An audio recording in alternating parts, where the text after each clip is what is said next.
just if it's not in you to be a lawyer, you know what I'm saying? Find what's in you. I would not recommend this path for anybody who doesn't really want it. I just gotta get it, I just gotta get it, I just gotta go. I just gotta flip it, I just gotta flip it, watch the money grow. So a little mama, drop it down to the floor.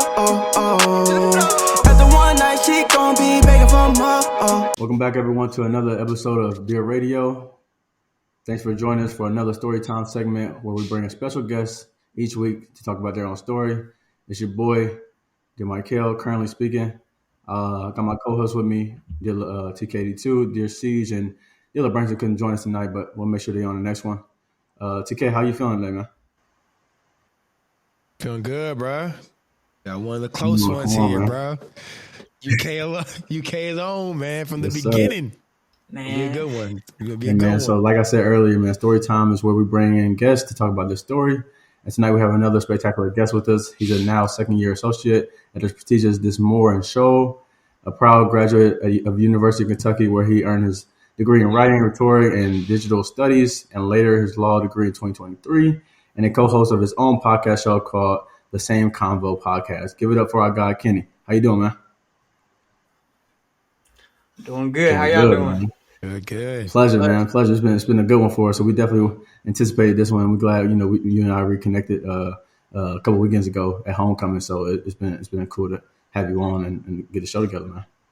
So, man, welcome to the show again. Glad you make it. And before we get any further into the interview, we always base story time off a word of the week. And this week is legacy.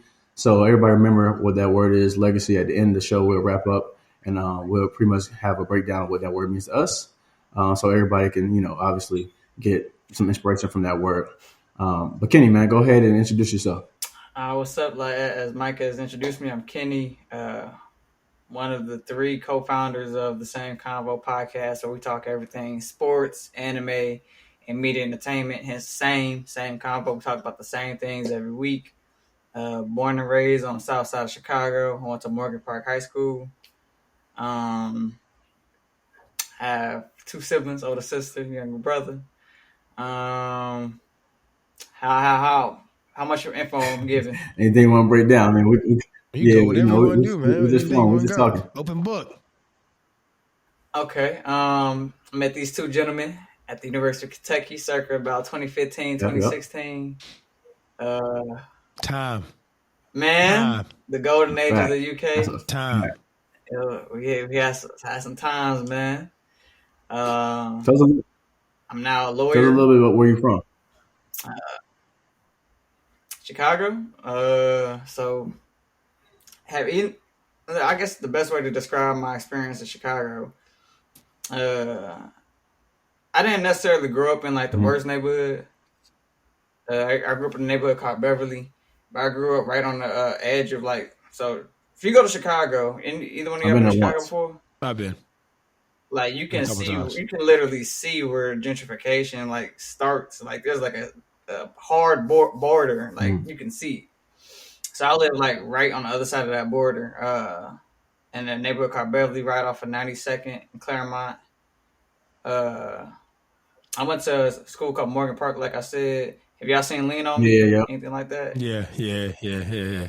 That's not too far from my high school. I'm not gonna lie to you. Okay. My freshman year of high school, I don't know, it was going through some transition period where we didn't have a principal, we didn't have no teachers. We had all substitute teachers. That's so he wasn't learning Chicago. nothing. Hey, brother. Hey. We was for the freshman year of high school, we wasn't really getting no instruction we were just teachers was just handing out worksheets and just minding their business, and students was wilding, and there was all types of stuff going on in the class. Crazy enough, when I started, the result of that, because I didn't necessarily come from a household that didn't value education. Yeah. Actually, I would say quite the opposite. My education was huge in my family, but because I was in that environment, my freshman year of high school, I finished with 2 D's and F. I never had a D or an F in my life. But because I was in an environment where nobody else doing no work, We don't even have no teachers and no principal. I'm finna chill, do what everybody else doing. You feel me? So like, if I never got my act together, eventually I wouldn't be sitting here right now talking to y'all because I wouldn't have made it to UK. Man, that is big. You know, like our high school. Let me think, TK. I mean, our high school was. I can't really say how I don't remember. It's low grade. It's not like bad education, not a bad school. It's just like a little spectacle on the map. Like you have instructions and whatnot, but they just there. Like I can't really explain. It's kind of like a ghost town, but not really a ghost town. I mean, well, I never knew y'all went to the same high school. For 1 year. Fort Knox. You know what I'm saying? Fort Knox. I never knew that. For sure. Yeah. What was that the thing? Ghost town, bro. They don't really talk about it because you don't need to talk about it, bro. That's why. Yeah, I didn't know how to describe it, so he summed it up real well, man. So I mean, high school is an interesting place for everybody, you know. So obviously, people have a great. Yeah. Don't get me wrong. High school was fun. Like me and my friends, we talk about it all the time. Like how, like me and Mike was talking about it the other day. He was like, if I can go back to undergrad. Nah, that's different though. That's different. That's different from high school though. Yeah. High school was fun too. I'm not gonna lie. High school was fun. So you go back that first. Yeah, I don't go back. I'm okay with Miss High School. Now undergrad for sure. Okay. For sure, I'll do that. I go back to high school. I ain't gonna lie to you. I go. But now you see our perspective. Now you see our perspective about your high school. Yeah. I ain't going back to high school for sure. See what I'm saying? You see what I'm saying? If I could just keep it in the high school parameters, nothing outside high school, I'll be cool. I can feel that. I could go back to middle school. My middle school was I was in Korea, so that was a little different. I was out the country, so it was mad different. But I was in South Korea in my middle school years. Yeah, so that was it. It was like crazy. The experience was like I went to college early, so everything we did in college I was doing in middle school already. So like it's like I had a college, you know what I'm saying, pre-college and then college at University of Kentucky. Like it was all outside. Like you had to go to different classes when the bell rings, lunch outside. You can go across the street. You got Burger King, all that stuff. You got a big hotel right here. You can play basketball outside, indoors, at the YMCA, at the YS. Had all type of stuff. You had our own school athletics, band, travel, going to all different places. Depending on how far you go, you can go, play in Japan and all that stuff. So I kind of had like a kind of college experience when I was, obviously, and then I'm on post, but I lived off post, which is right there downtown Seoul, Korea. So like I was probably 15 minutes from my campus or whatever, but I'm on and off post every day. And I had like a dual experience of that. So it was a dope experience for me. And at the time it was good. I don't think that campus is there no more. Then they closed it down not too long ago, but yeah, man. Could you speak the language? Yeah, I mean, it was a requirement. So when I was there, it was a requirement that you had to speak their language when I was in school. But now that I left, I know how to say like hi, bye, thank you, and all that stuff. I don't know how to say full sentences anymore because I'm not actively using Korean and talking to Koreans all the time. So I don't know how to say full sentences. But if I went back there or if I talked to Koreans, I would probably pick up on it within a month or so. If it was just kind of in that I get that general spirit. But no, I mean, it was a requirement when I was there that you had to learn a bit of Korean just to get to the next phase of classes and stuff. So it was cool. But growing up in Southside Chicago, man, like how did your early experiences, kind of things that you already talked about, high school and stuff like that, like how do you believe it shaped you to be who you are today? And like what fueled your ambition to pursue like higher education, like ultimately in law to where you went to UK and was studying that? So just off where I'm from and where I grew up, I kind of saw, not that I kind of saw, like back to when I said I got 2 D's and F. My dad had a girlfriend at the time. Her name was Stephanie, and she was like, "If you don't get your act together, you're gonna be stuck here." And I just like looked around. I'm like, don't want that. I don't want it. So I think even with me like starting high school with 2 D's and F, I ended up with like a 3.8 GPA. Nah, I might be tripping. Like 3 something. It was a high 3 something. So I definitely turned it around, and then I think it was my drive to get where I'm at now came more from my family then I would say just being in Chicago and minus the whole like you're gonna stay here if you don't get your act together. So like for example, I have a cousin who's like my cousin, my godfather, mentor, fraternity brother, everything all in one. Uh, he's been a lawyer my whole life, so or at least as long as I can remember. So I used to like back when school used to have like take your child to work day. I used to go with him. I used to see like used to see him like in the suits and got to see his office and how he got to work in this big building with all these people and he just looked so important at his job. I see the car he's driving, I see his apartment, I'm like, got money. So I'm like, I want to see what this like, you know what I'm saying? Like, and then at the programs, they used to have with kids and stuff. So they used to have like little mock debates and I like debating. I won't say arguing. I don't like to argue. I like to prove my point. It's a good feeling when you win a debate, but I'm also man enough to admit when somebody else knows something more than me, and so it's a win-win. You can either gain knowledge or you can prove a point. So either way, debating was for me. After that, I was like, I'm in. So and then my family is just real big on if you say you're gonna do something, do it. You know what I mean? And they would do their best to support in any way they can. So I would say a lot of my drive definitely comes from my family. Even more so when I was in 6th grade, my mom died of cancer. So it's like, after that, I'm like, all right, the way I got to live my life is if she was still here, you know, I got to go even 10 times harder because I got to send that message all the way up to heaven. Like, literally make her proud, you know what I'm saying? No, condolences to it. I know, that's big, you know, for you to be able to just internalize that and continue to find a way forward. Obviously, a lot of people don't be able to accept those things and want to see the other side of that, you know, unfortunately. And I'm glad, you know, you had some type of influence in your life of importance to you that kind of just, you know, took you under their wing and just like, nah, I do it this way. And if you like this, it's something you can look forward to as well. So, I mean, I'm super glad that you were able to see that light and grab onto it. And now you're the man you are. And obviously, you're going to still grow and still become the man you want to become. And obviously, nothing set in stone. So, so I'm sure you're wearing suits now at work, right? Like, so how do you feel when you're in office wearing suits? If you are wearing suits, do you feel like you're important at your job just because you're wearing it? Or have you found, like, now that you're in that position, it's a little bit different? So before I became a lawyer, I'm like, okay, this is a job. You got to wear suits all the time. I'm not going to, unless you go into court or have like some type of big meeting, we pretty much dress for your day. It's not that you need to have a suit on at all times. That's not really how my office operates. I will say that for a while I did wear suits just because I even did that with like when I was in school. I would just put on a suit. I feel like, you know, looking good today, or I feel like dressing for the career that I want. And I think this was the first time. So I was still wearing suits going to the office. And I'm like, all right, I'm about to go home. Got to grab dinner. I'm like, I'm in a full suit, like full decked out. I walk in Chipotle. I'm like, I'm getting some Chipotle for dinner.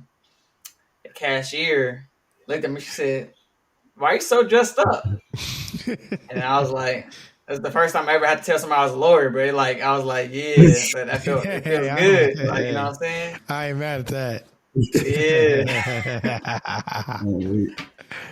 That's what's so up. That was like the very first time I ever had to tell somebody I was a lawyer, and it was like, it felt fulfilling. Like, you know, that, not to say that I am somebody important necessarily. To me, I'm just another guy who just, you know, picked a career and did it. But on the outside looking in, it's like people will be like, "Oh, you're a lawyer? It's such a great job." It's like, you know what I'm saying? Yeah, the slightest. Yeah. Going into where I want, so I'm kind of want to backtrack a little bit because we know you. For the audience, I've known Kenny for a little bit. I always wanted to know what made you really choose Kentucky. Like out of all the places, I feel like we had a conversation probably in the past, but I don't know if I remember. I want you to tell the audience what made you, because we seen you day one. You got to realize that. I want everybody to know I seen Kenny day one of college. Ever since the rest of history, but I want to know why you picked UK though. All right, so if I'm gonna be real with y'all, in high school, I completely forgot Kentucky was a state. Like, that's what I'm wondering. That's what I want the audience to know. The only time Kentucky ever came out of my mouth was Kentucky Fried Chicken. Like, Kentucky wasn't even on nowhere near my radar at all. But what happened was this is what had to have happened was there was a recruiter that came to my school. They was showing me. Well, let me backtrack on that. Before then was the Olympics. I can't remember what year, but Anthony Davis had just played in the Olympics. Probably it might have 14. been like a junior. Yeah. 2014. So yeah, I would have been about a senior. I was a senior in high school. Anthony Davis just played in the Olympics, and then I guess out of that, a recruiter came to my high school for UK, and he was like showing us the dorm rooms. I'm looking at the little floor plans and stuff. I'm like, we get our own room. Yeah. Like, Yeah. And he was like, you get 2 repeated matches. You only share a bathroom with one other person. Yeah. I said, and he was like, you don't even really have to pay for application. It's on the Common App. So you pay one fee, you just click a bunch of schools, and they'll send your application to all of them. So I'm like, I remembered that dude hit UK on application. But then at the end of that, I got into UK. I got into University of California, San Diego, and I got into North Carolina A&T. I didn't apply to a bunch of different schools because I only really applied to, I can't say that. I applied to a lot of schools. They was in the warmer regions, and they ACT scores was crazy. Yeah. You probably 29s and above. Man, I did not have a 29. Yeah, I'll tell you that. Me neither. Yeah, I wanted to go to University of Miami, but they average ACT was like a 28, 29 or something like that.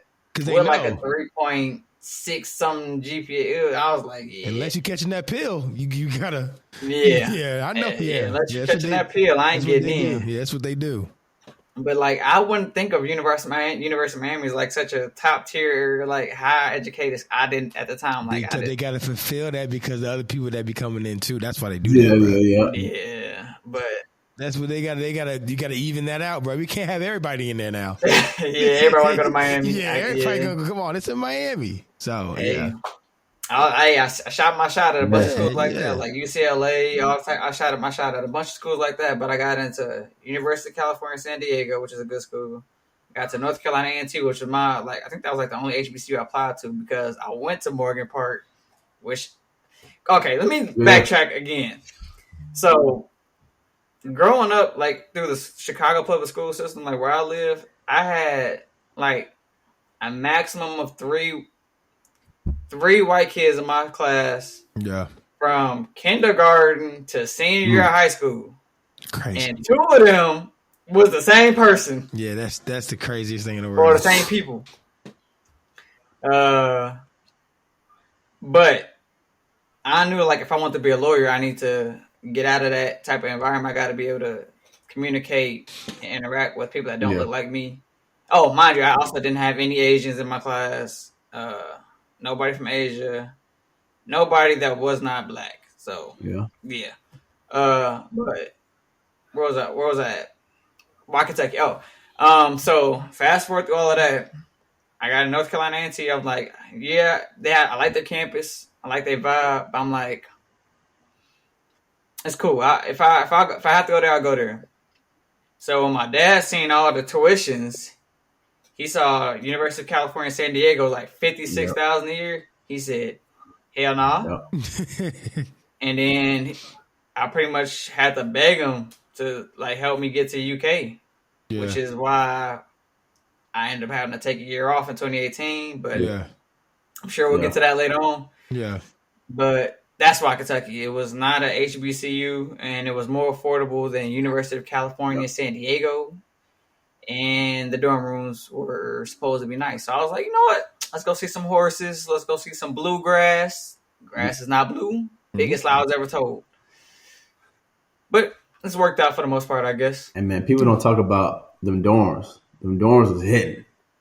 Them dorms was hitting. Shouldn't have gave that to us in that time frame, bro. I thought it was a man. Yo, them joints, like we had executive suites in hotels. I'm like, yo, we live easy out here. Now they don't talk about them. They don't talk about them dorms enough, bro. Hey, that's over. That was really an undersell. Like they selling it. Yeah. And you got to think, but that's minor compared to University of Miami. Think about what they got. That's what you got to think about. Tip of the iceberg schools. Kentucky just SEC, so it's going to be. But you talking about Miami's, your Dukes, they probably, if not the same, but if not better. Maybe I ain't never been to campus. But the dorms at UK are crazy. That's what I'm saying. SEC school. That's that. Now the living at UK felt definitely executive. If you was able to get one of them new buildings, I felt executive for sure. Like I can't really explain it. It's a college town, so it looks traditional and old from the outside. Even the newer buildings look old because that's how they build them. But the inside are modern and new and fresh. And man, I mean, it's like a night and day when you walk in new joints. You sleep in there, you got the, you know what I'm saying? You got the room to yourself. You got you got your homie right next to you. And you know what I'm saying? He got the room to himself. You know what I'm saying? You can do what you want to do moving out. You got a little living area. It's next level. So I don't, you know what I'm saying? Kudos. Yeah. I will go back in the heart. Kudos UK for that. Yeah, 100. I told you where I go. Undergrad was man. What was the time? I know it's not really on but I want to ask, like, what was your kind of like defining moments that you really liked the most about UK? Like, we kind of ask people all the time that went to college. One, do you think college is necessary now? And we always get to like it depend on the field thing, but I kind of want to get your background on what you think about it. Just how things are moving now. Obviously, you got AI, you got all these different things going on. Depending on the field, so I want to hear your story on that. And then two, what about college now, looking back on it, that you have a better sense of like, oh, I could have moved like this or like that now that I've graduated or I moved on or you know what I'm saying? Like, what have you seen as you got older about school that you didn't see when you was in undergrad? Wait. The first part was, do you think it's necessary to go to college now in today's society? Oh man, with inflation the way it is right now, wait, that's tough. Because if you don't have student loans, you kind of living too though. But if you can't afford rent, it's both ways. Which one you gonna put? You screw. Honestly, you screw either way. Honestly, but what I will say is, college. I would say college is definitely necessary. Specifically because college is not enough anymore, and you can't earn that grad degree or earn that professional degree unless you go to college first. Well, unless you are a handyman, you're an electrician, because trades also make money. Don't get it twisted. Trades make money as well, but there's some type of schooling, some type of certification you have to get for that. But I will say, in this economy, especially where they're talking about, you got to have X amount of experience and this degree and all that. At least get the degree and then work on experience, because I don't know how people eating out here, bro. So I'm a lawyer and I feel like I ain't got enough bread. I'm like, I need more. Every day. Yeah. It's a fact. And then, okay, so what was the second part to your question? What now that you graduated, moved on from school, like what have you seen now that you didn't see? Wait, didn't you say something about like a defining moment? Well, yeah, that's that too. So a defining moment at UK. But answer the other one first. So answer what do you see now that you didn't see when you wasn't undergrad? And then what's a defining moment? I can tell you one of mine, but what's a defining moment at UK? we already kind of talked about it. I knew he was lobbing.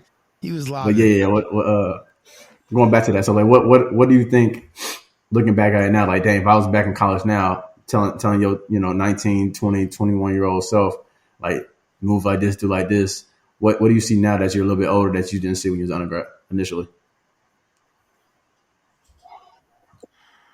That's tough because in undergrad, like, I had my fun and I still had good grades. So it's like, I feel like, honestly, I think the biggest thing I would have changed in undergrad is I probably wouldn't have gone to UK. I probably would have tried to go to an in-state school, because student loans and out-of-state tuition are crazy.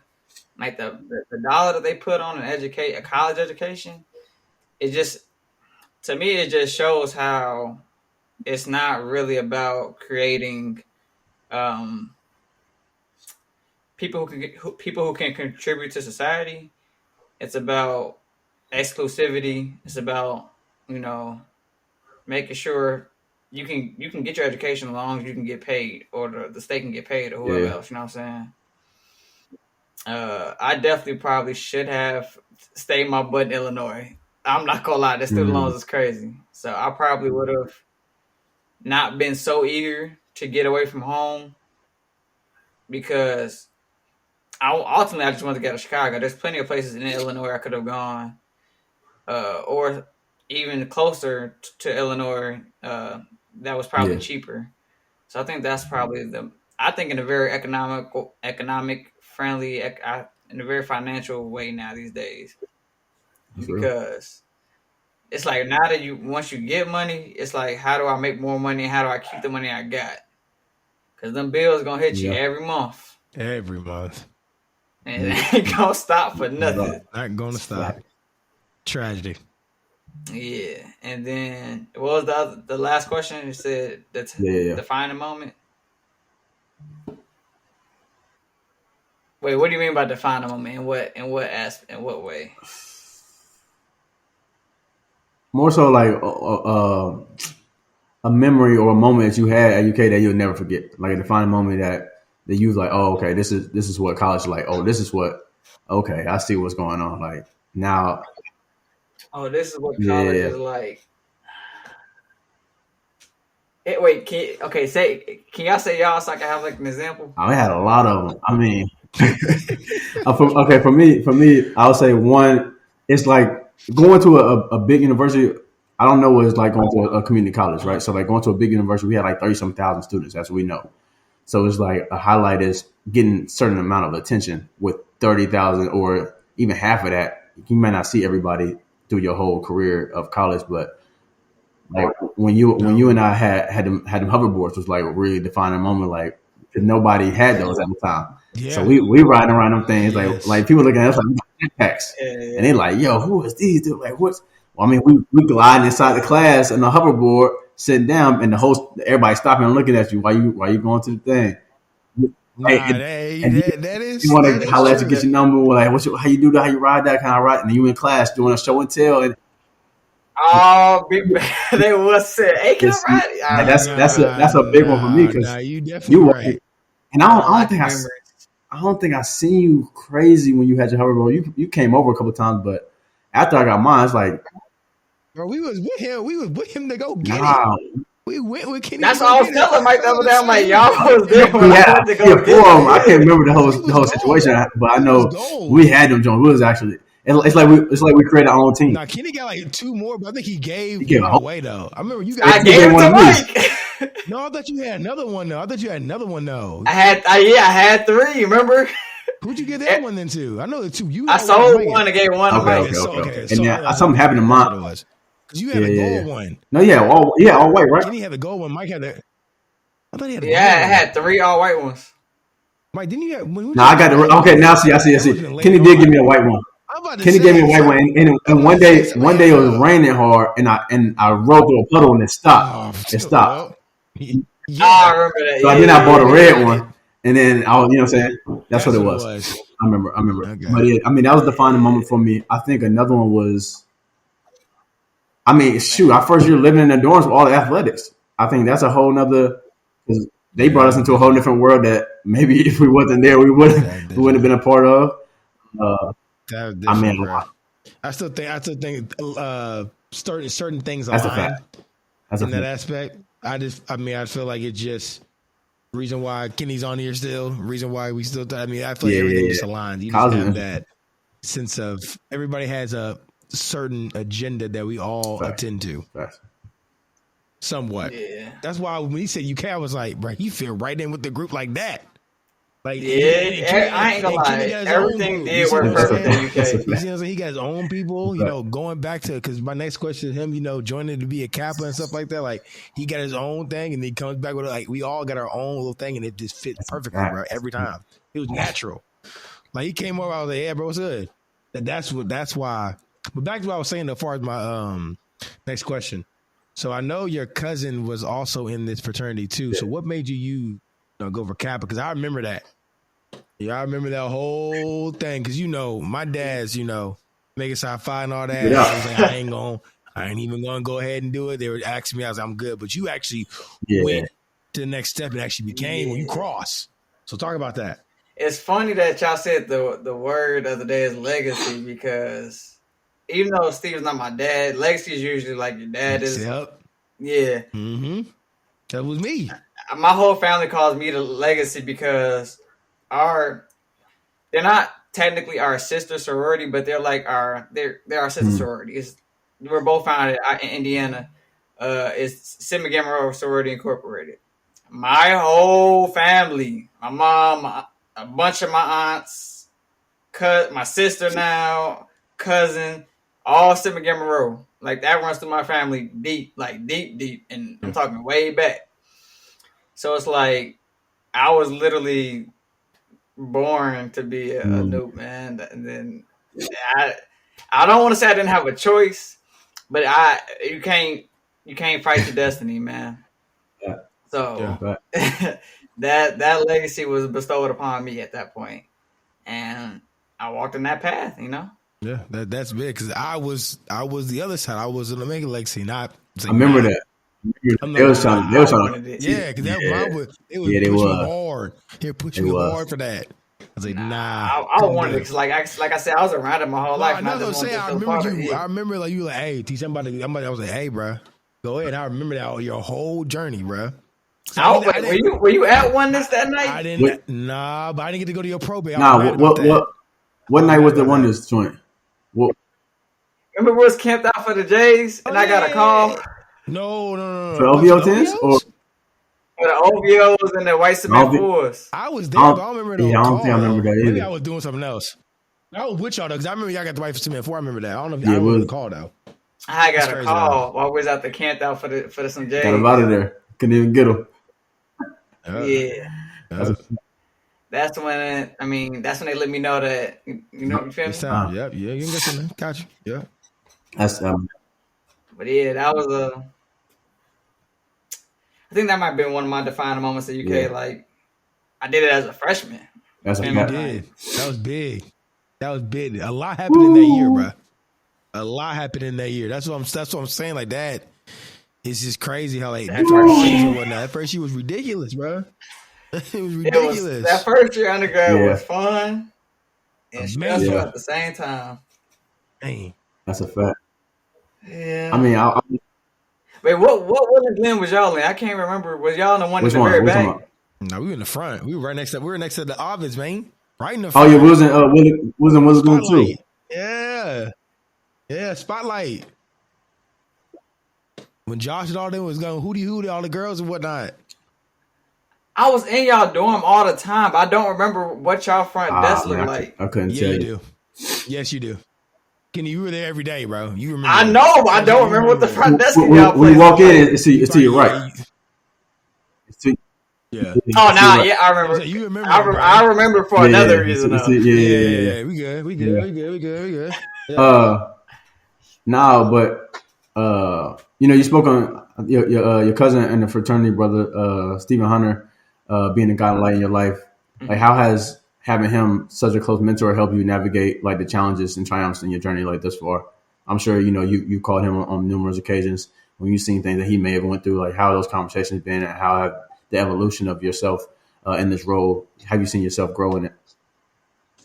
And honestly, I want to say it hasn't really changed because, like, as a lawyer, you go through law school and everything. There's still, even after graduating law school, there's still so much you don't know as a lawyer. So I still call him whenever I need guidance on something, or I just need to just talk to another black man who's a lawyer, because in my office, I'm the only black male attorney in the whole office. Like, when I go into my office, it's just me.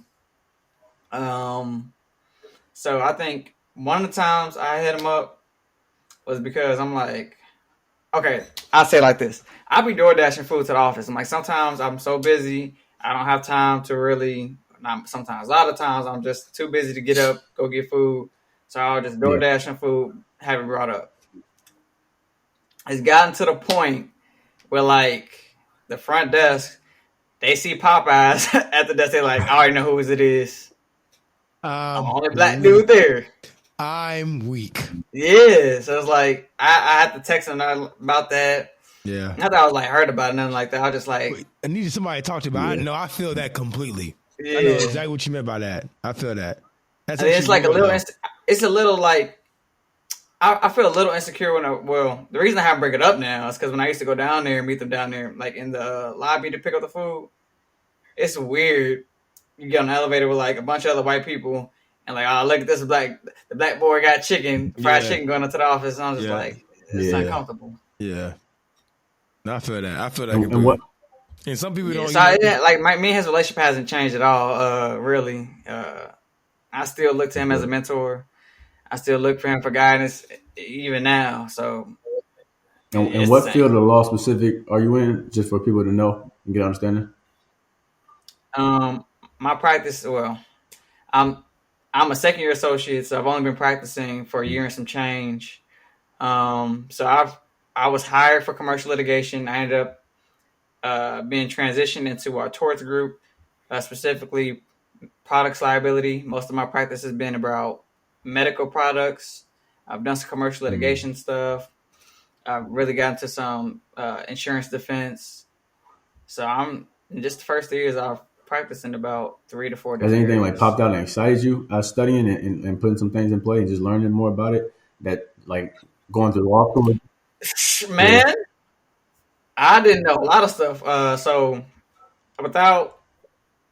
there's things I can and can't talk about as a lawyer. Of course. Client confidentiality and such. One thing I can say is I didn't know surgery was done by robot now. And when I say robot, it's not like a completely autonomous robot. It's like there's a robot that is like Bluetooth connected to a table, to a surgery table. And the robot is like hung over hangs over the ceiling type thing.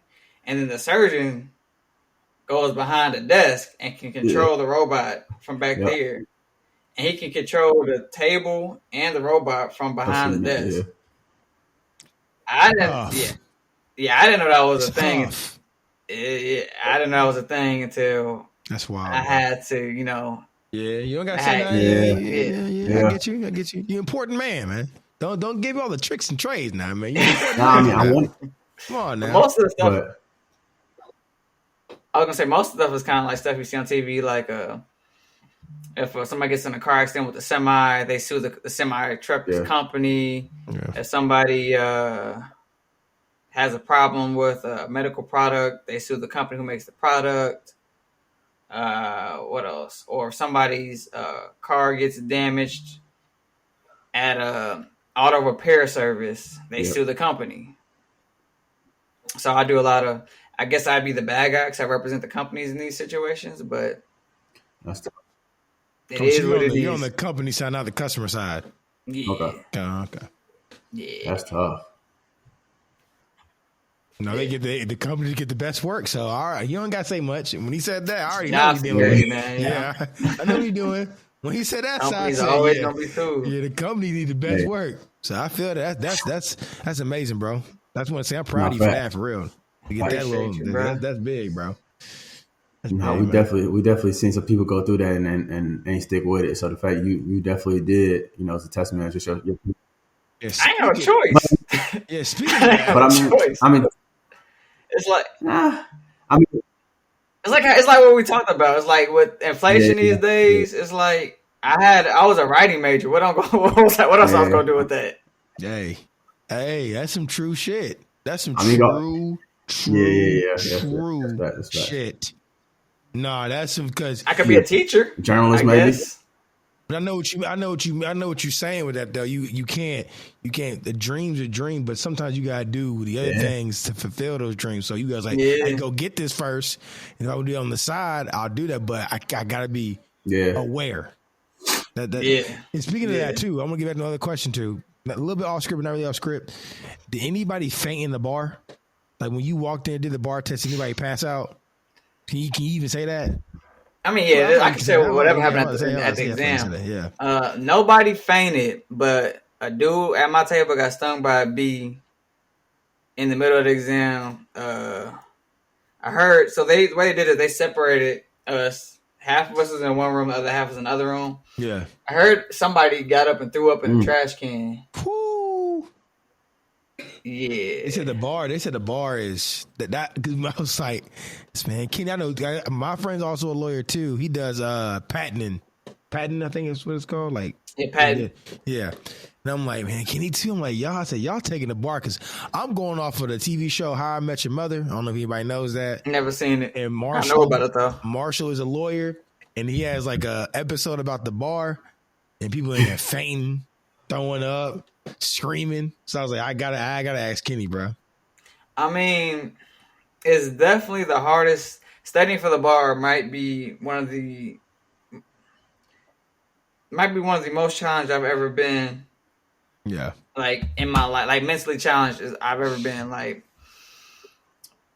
when it got to 4th of July, I really had like an shit moment. Oof. Like you took it in the summertime? Yeah, I took the bar. I took the bar like July 20. Is it only in the summer?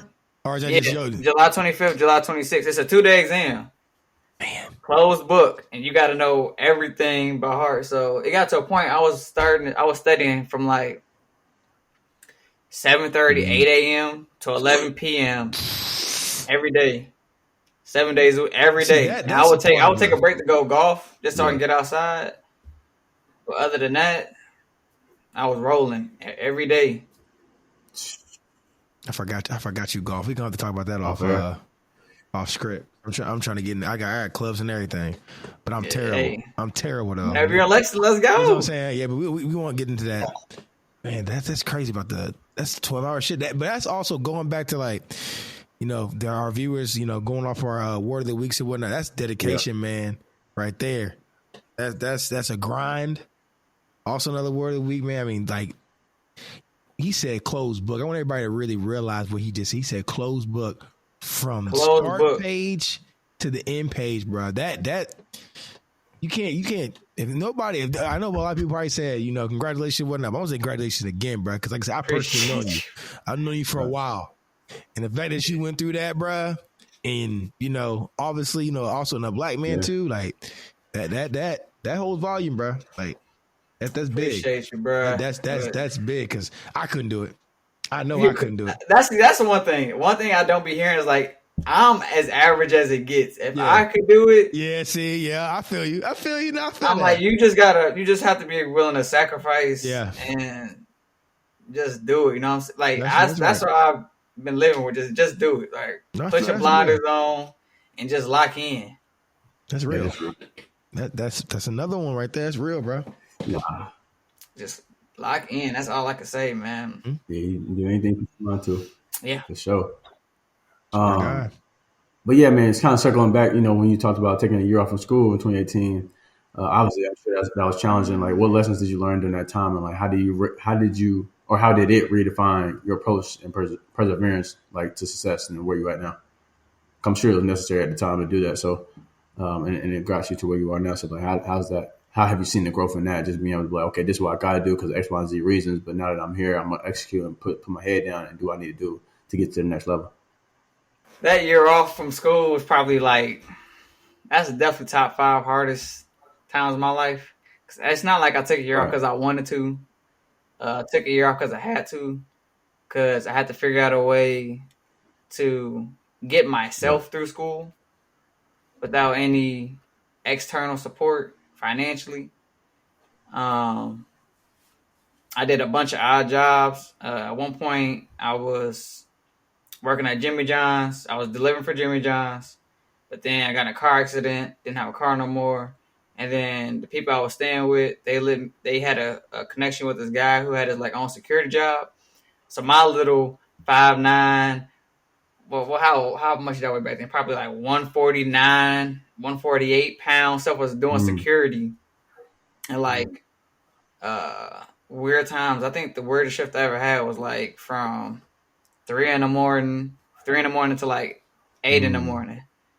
And then, or something like that. might have been midnight to 8 a.m. Honestly, I patrolled resident like apartment complexes from like 12 to 6 or something like that, and in the winter, outside cold, freezing.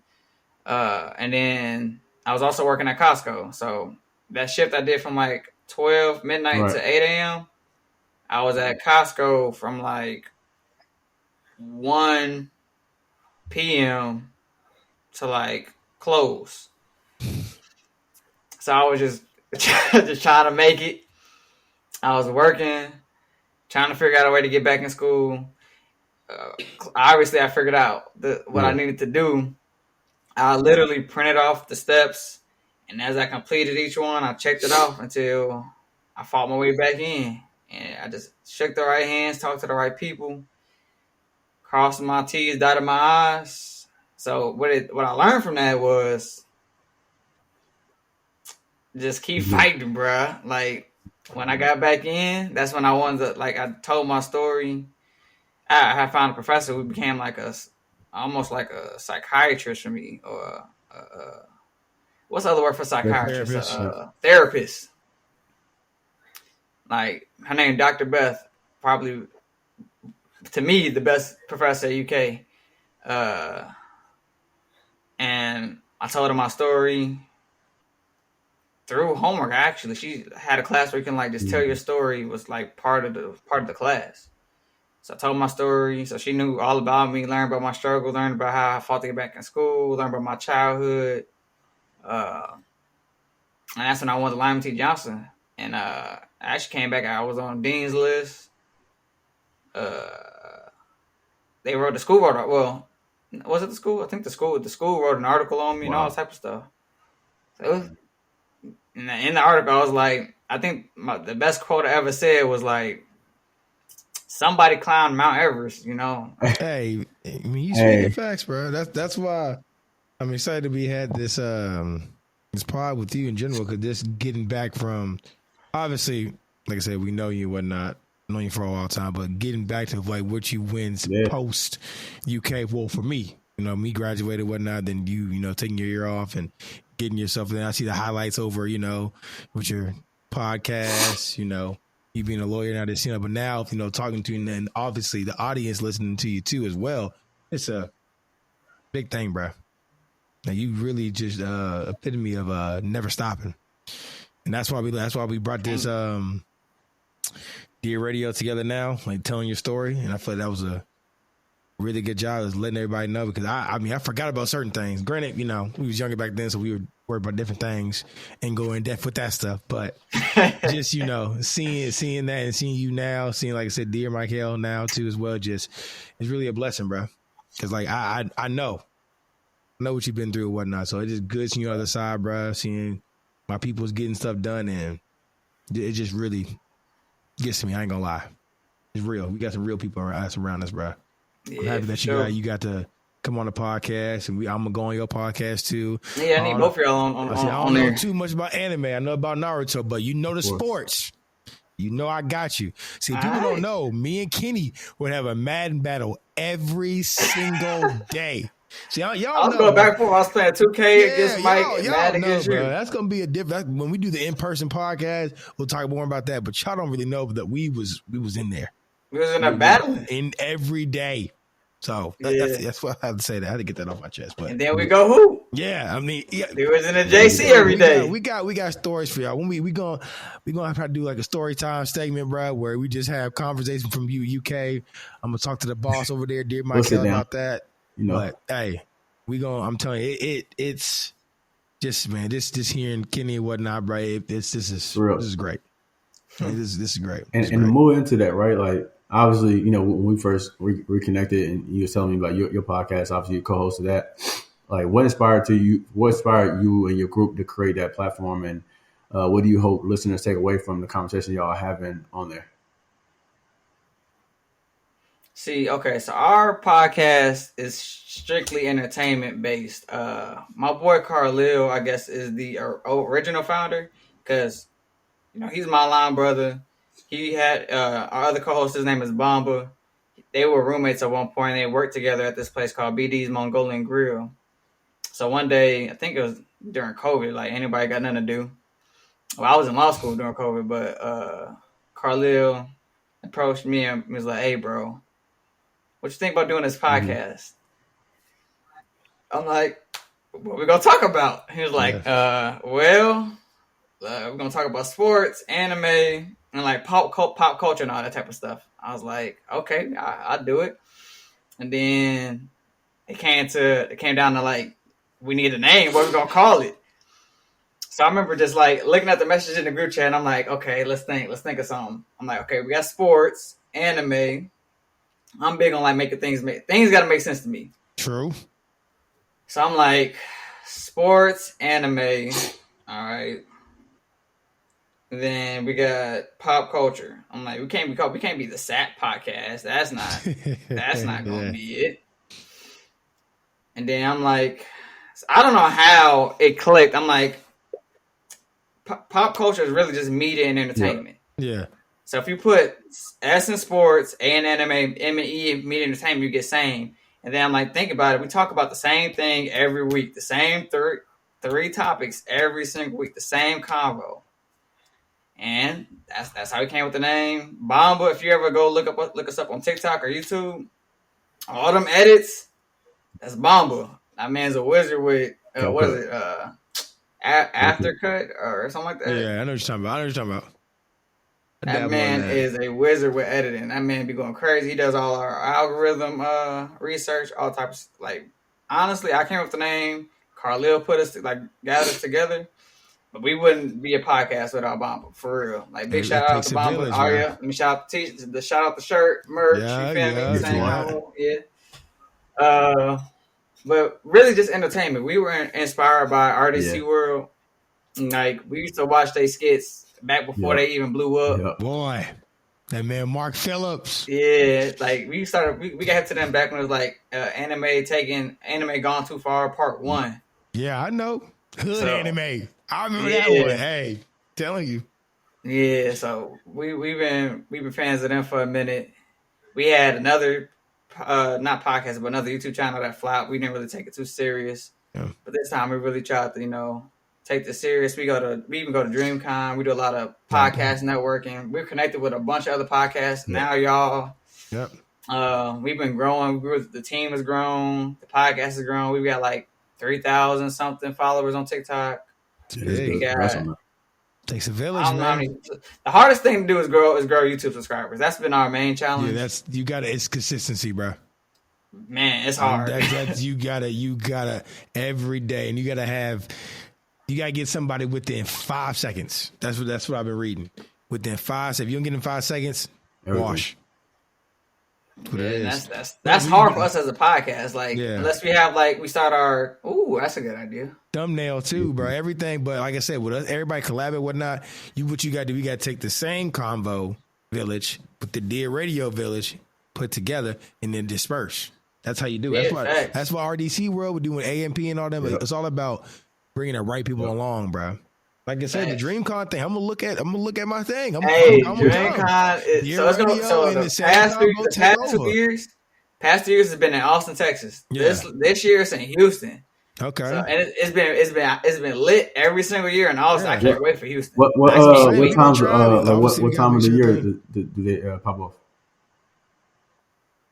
off? Usually it's like in July, but this year they're doing it in May. They're doing it in May this year. So I already got my ticket. I just got to get my flight. And I'm probably going to end up staying with Carlil live out there. So I'm probably going to go stay with him. But, hey, we can bring – I'm trying to get as many people I know to go as possible because it's a vibe. Yeah, I'm telling you. Yeah. That's how last time you seen I'll interview YB and Corday. Nah, my fault. Corday. He's not YB and Corday no more. I'll interview Corday. I interviewed Patrick Cloud. I interviewed John from RDC. We took pictures. We met almost all of RDC. We met half of RDC while I was down there, and plus a bunch of other great influencers. Yeah. Like, you would never get that opportunity unless you go something like that. We got to figure something out. We'll make something happen. We got to figure something out. Yeah. No, I mean that's big, man. Like TK's always, we kind of harped on just figuring out if we're gonna do a podcast, do it for real, and do it seriously, take it to the next level, and just be intentional about it. We've been excited about this because every day is a different challenge. Every day is a new thing to figure out. How can we get more audience views? How can we add more value? How can we just get better at the little things we're doing? So it's always gonna be a everyday growth process with it. So I'm glad y'all stay with it. I mean, I enjoy entertainment and anime just like a lot of people. We need an escape. So I'm glad y'all are providing that for people and obviously giving value and your insights on what it is. So we excited to get on the show whenever y'all welcome us. But moving on to what y'all look like next. Why we talking? What y'all look like next Wednesday? This Wednesday probably won't work because Bamba has to sit out, and we're only gonna do like half a episode. We would skip, but I got something big planned for the ME segment this week. Yeah, I got. You said next Wednesday. I should be. Yeah. When I need to let you know by? Honestly, just whenever. It could be the day before, day of. Well, now I want to get some time because I want to know topics and stuff. But I'll hit you back there because I'm gonna be up there on Sunday. I'll be in Lex on Sunday. Awesome, bet. Yeah, I'll be in Lex. We gotta link up. Yeah, I got you. Yeah. So kind of get to the next question, like to those listening who may be dreaming of a career in law, right, pursuing a passion that feels daunting, in a way, what advice would you give about staying the course and not giving up, even when life is kind of like throwing things your way and you got to face your hardest challenges? Like, what's something you can kind of give somebody as inspiration if somebody wants to follow in your footsteps and be like, no, I want to, Kenny did it. I can do it. It may not be easy, but if this is a calling for me, I want to see where I can get to the next level at. Oh man. So I might not be the best person to ask this question because I've been told what I do is unhealthy. Because Mike is right. Like the path alone to be a lawyer, but like going through undergrad, having a GPA high enough to get into law school, pass or getting a good enough score in the LSAT to get into a decent law school. Like the LSAT, that's an exam people don't talk about. That exam itself is also very difficult. Like getting a good score on the LSAT is very difficult. And then once you get in law school, you have to go through law school, which is the hardest thing. The reason I can't say it's harder than the bar is because the bar is only a summer. Law school is for 3 years. So it's hard, even with that metric, like 3 years compared to a summer. They're probably equal in their difficulty, honestly. And then you got the LSAT. Then you got the bar exam. And then after the bar exam and in between law school, you have the endless rounds of interviews and trying to prove that you're good enough for whatever place you want to go work for. That's crazy. It is insanely. I was told by people, like, even not my cousin, but I've had other relatives tell me, like, most law students don't get a job after law school. Which is true. I've seen it. Like, you can go through all this and still not get a job. Like, it's not guaranteed. You're not guaranteed to end up where you want to be. I was very blessed to almost be exactly where I wanted to be. Very blessed. But it's not guaranteed. So that's just the generic path. You still got real life stuff.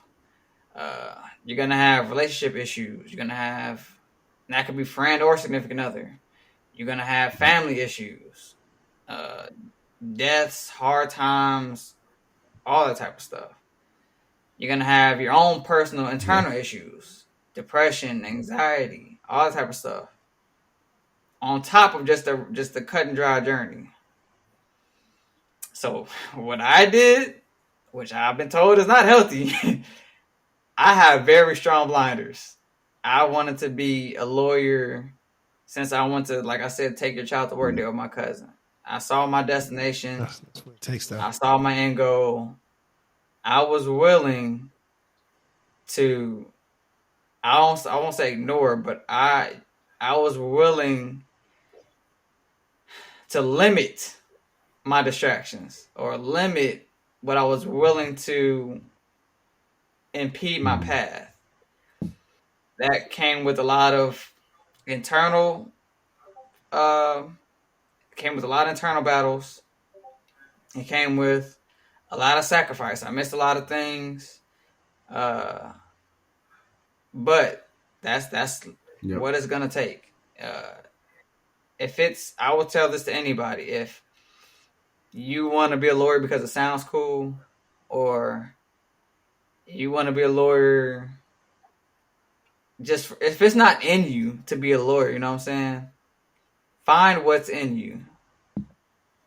I would not recommend this path for anybody who doesn't really want it, because you're gonna be tried a million times over. You're gonna be tried because you're gonna deal with imposter syndrome. You're gonna feel like you're inadequate. You're gonna feel like everybody around you is so smart, and like you don't know anything. I deal with that now as a second year lawyer.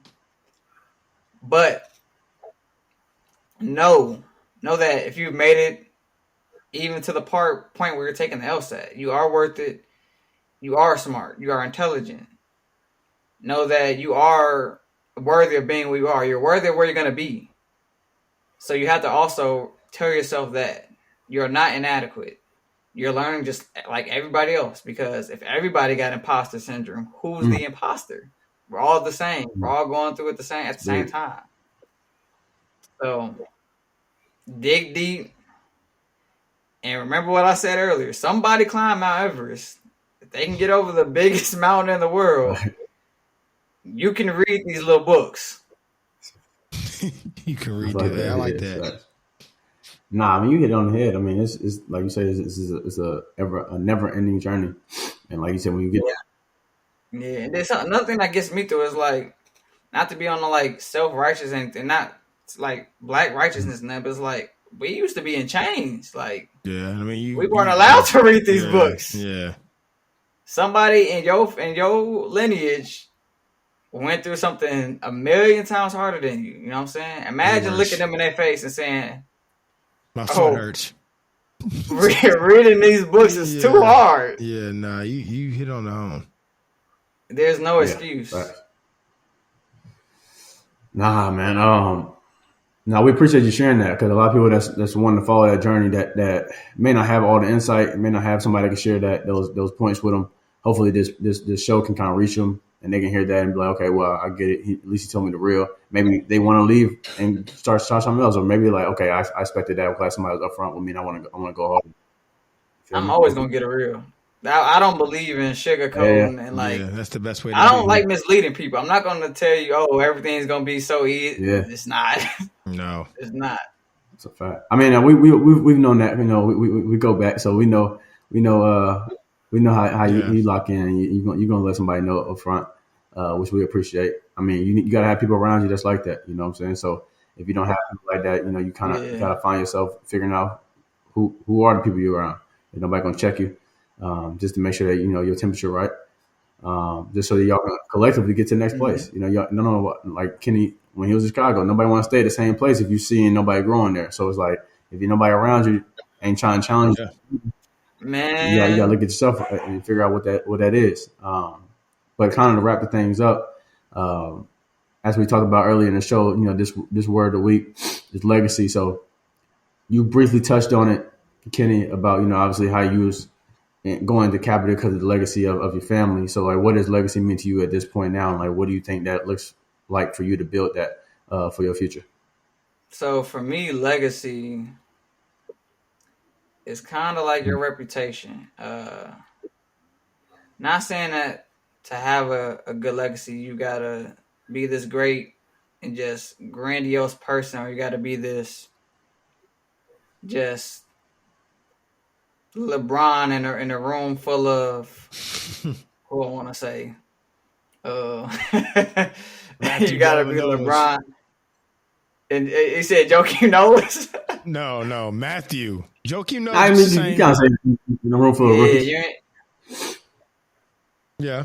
In a room full, you ain't gotta be all that. Like what you do, however many or how little people that you interact with in your life, what do they say about you?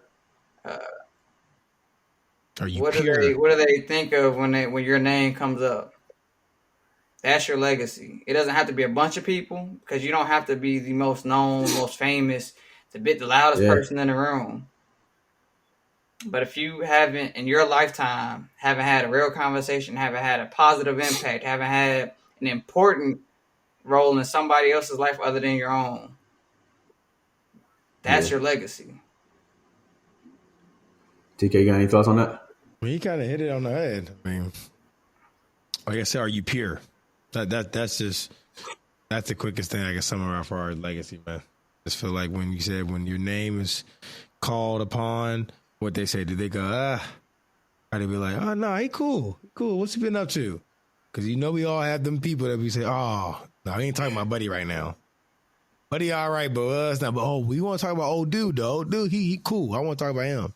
So the main thing is just what you leave, as far as your legacy. What legacy? No one need to be the famous. I mean, I don't want to be the most famous person. I mean, I feel like everybody wants to be somewhat known, but I don't want to be your tip top, influencers and whatnot. But I feel like if you really get the influencer life, the people that are very slow tier or are bottom tier that have big impacts. Where you're like, I can get to this.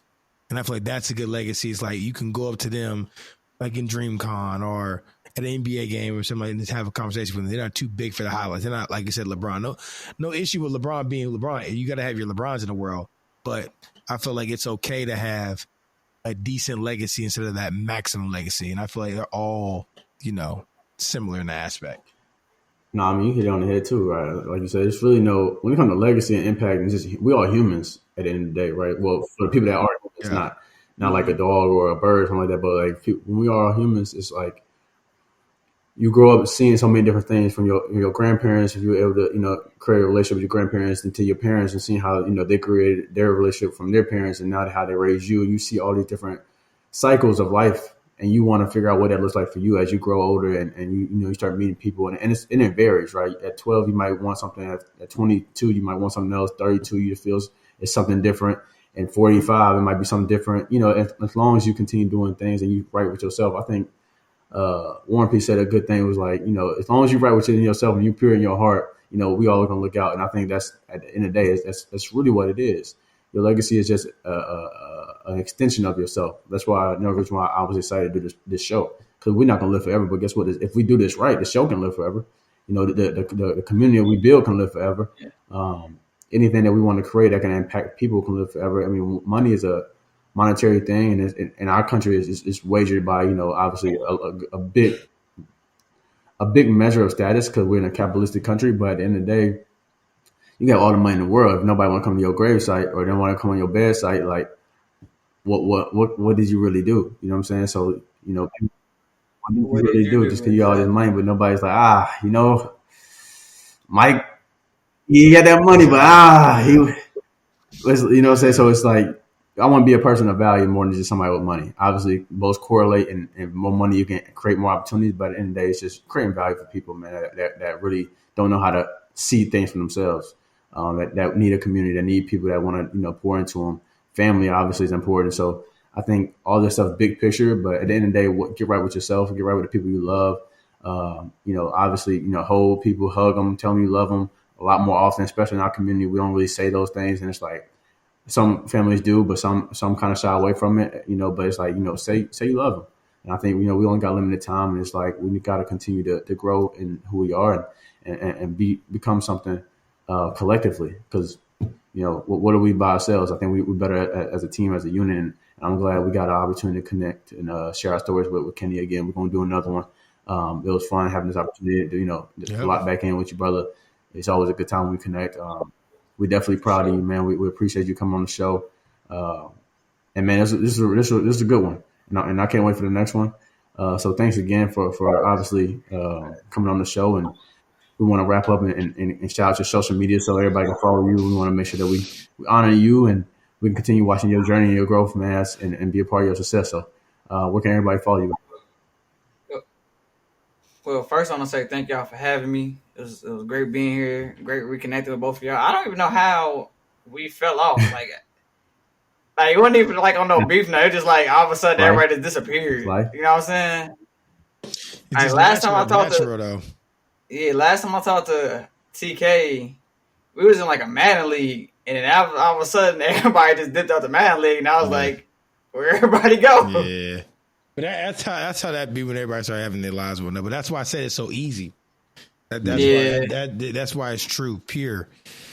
Yeah. That you don't find people like that, bro. That's why you went to go do your journey, and now you're back. Well, you're back in a sense of like talking about, but you're still doing your thing, and we respect that. Some people be hating on. I ain't gonna get on the right. People be hating on like, oh well, he doing this now. I can't talk to him, but nah, bro. Still the same Kenny. I'm always gonna be the same guy, man. No matter what. Using the whole line to block, bro. So the whole line get pancake, bro. Irritating me all mad, but we ain't gonna get into that though. We ain't gonna get into that. But if y'all want to go follow me, you can find me on Instagram at k.j2x. Always follow the Same Convo. We record every Wednesday. We drop every week. Find us at the Same Convo, all platforms. All one word, Same Convo. Even on Twitch at the Same Convo Gaming. If I'm not on there, my boy Carlil's on there. Maybe playing Uno. They do a lot of like real life stuff. They be playing Uno, all type of stuff on Twitch. That's what's up. Yeah, they be living in Houston, bro. Yeah. But whenever I'm not working, I try a little of my game and I try to stream it if I can. I'm not consistent yet, but check us out. Shout out to socials, brother. It's real. All right, know it's your boy TK. Subscribe to the YouTube channel TKD2 Gaming. Also. Never the X. Always the Twitter at TKD2 Gaming. I'm gonna be on the Same Convo here soon, man. So y'all go check him out. It's always good hearing from my boy Kenny, bro. We gonna get back in tune. Hopefully, Same Convo can play maybe the Dear Radio in an old 2K match. You never know. Who knows? We got stuff in store, but like I said, subscribe to the YouTube channel TKD2 Gaming, Instagram _TKD2 Gaming, always the Twitter. At TKD2 I play y'all on FIFA. Okay, y'all got. I ain't played the game. I ain't played the game since 2017 for real. So it's like we gonna get Mike back on, bro. We want to get Mike back on. Mike been gone for a minute. Nah, that's funny though. But you can follow us at Dear Radio Show on pretty much everywhere besides TikTok. And Kenny was over the crib not too long ago. It's kind of beating in my head like get that. Gotta get on TikTok. And that's facts. That's facts. We gonna figure it out. We good. But he's right. We gonna figure it out. So we'll get to TikTok. We got a website. We're still, trying to get right. It's really been on me. It shouldn't take that long, but I've been trying to be a perfectionist and trying to get things the way I want it. And I really need to get it done. But we'll have that soon as well. Obviously, our YouTube is up. Obviously, our Spotify stuff is gone crazy. Our Apple Podcast is good. Just make sure you lock in on us. The best way to reach us is IG, so Dear Radio Show. We'll be on the Same Convo soon, so that look out for that one. And whenever you want to call in, leave us comments, ask us about new episodes or anything that you feel like we should know or talk about, give us a call. We have a voicemail number at 859-363-5365. It's a long dial tone. You'll hear a beep at the end, and then you'll be able to talk and leave your message for us. And we'll be able to get that in and implement that with our next show. So make sure you do that as well. It's been a great episode. Kenny, thank you again, man, for being on there. We're honored to have you, brother. We're going to connect and chop it up with you. Thank you to everybody for listening.